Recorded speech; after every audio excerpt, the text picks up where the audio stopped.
1975 সালে এই দিনে বাংলাদেশের দেশপ্রেমিক সৈনিক এবং দেশপ্রেমিক মানুষ ঐক্যবদ্ধভাবে আধিপত্যবাদের চক্রান্তকে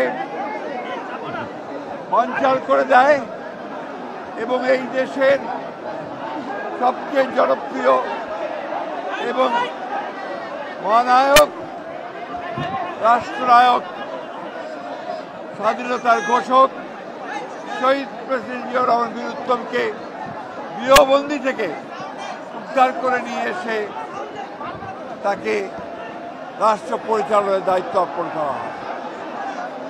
এই দেশটি ছিল বাংলাদেশের অগ্রগতির একটা টার্নিং পয়েন্ট। শহীদ প্রেসিডেন্ট জিয়াউর রহমান একদলীয় ব্যবস্থা থেকে বহুদলীয় গণতন্ত্রে ফেরত দিয়ে আসেন। মাল্টি পার্টি ডিসিপ্লিন ডেমোক্রেসি তিনি চর্চা করেন।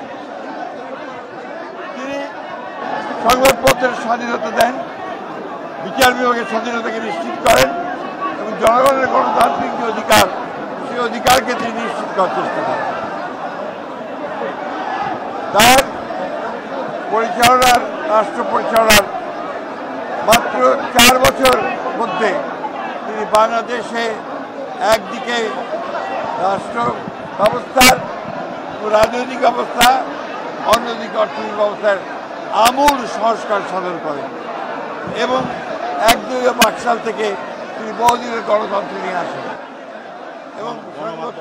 এবং সংবাদপত্রের স্বাধীনতাকে তিনি নিশ্চিত করেন। সেখানে মাত্র 4টি সংবাদপত্র ছিল, সেটাকে তিনি উন্মুক্ত করে দেন। অন্যদিকে বিচার বিভাগের স্বাধীনতাকে নিশ্চিত করেন, জুডিশিয়াল কাউন্সিল গঠন করেন এবং একই সঙ্গে অর্থনীতিতে মুক্ত বাজার অর্থনীতি চালু করেন। এই হয়েছিল শুরু বাংলাদেশের অগ্রযাত্রা। বাংলাদেশকে একটা সমৃদ্ধ সুখী গণতান্ত্রিক রাষ্ট্র হিসেবে নির্মাণ করার জন্য শহীদ জিয়াউর রহমান যে ভিত্তি স্থাপন করেছিলেন, সেই ভিত্তি পরবর্তীকালে বাংলাদেশের সামনের দিকে এগিয়ে যায়। আজকে গার্মেন্টস আমরা ফ্যাক্টরি থেকে আরএনজি সেক্টর থেকে যে অর্থ আমরা আয় করি, একই সঙ্গে বিদেশে আমাদের শ্রমিক ভাইয়েরা কাজ করে রেমিটেন্স নিয়ে আসে, তারও ভিত্তি করেছিলেন শহীদ প্রেসিডেন্ট জিয়াউর রহমান। অর্থাৎ এই ফরজন্ম মহাপুরুষ তিনি বাংলাদেশের অগ্রগতির মূল ভিত্তি রচনা করে দিয়েছিলেন।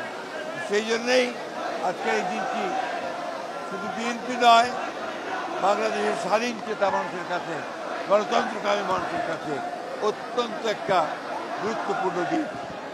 আজকে যখন বাংলাদেশে বিভিন্ন রকম এই গণ-অভ্যুত্থানের পরে যখন বিভিন্ন রকমভাবে একটা প্রচেষ্টা চক্রান্ত চলছে এই গণতন্ত্রকে আবার ধ্বংস করার জন্য, সেই মুহূর্তে এই 7ই নভেম্বর বিপ্লব ও সংহতি দিবস আমাদেরকে সেই পথেই যেতে উৎপাদিত করে, যে পথে সত্যিকার অর্থেই আমরা বাংলাদেশে গণতান্ত্রিক রাষ্ট্র নির্মাণ করতে পারবো, একটা সমৃদ্ধ রাষ্ট্র নির্মাণ করতে পারবো, জনগণের ভোটের অধিকারকে নিশ্চিত করতে পারবো, বিচারের অধিকারকে নিশ্চিত করতে পারবো।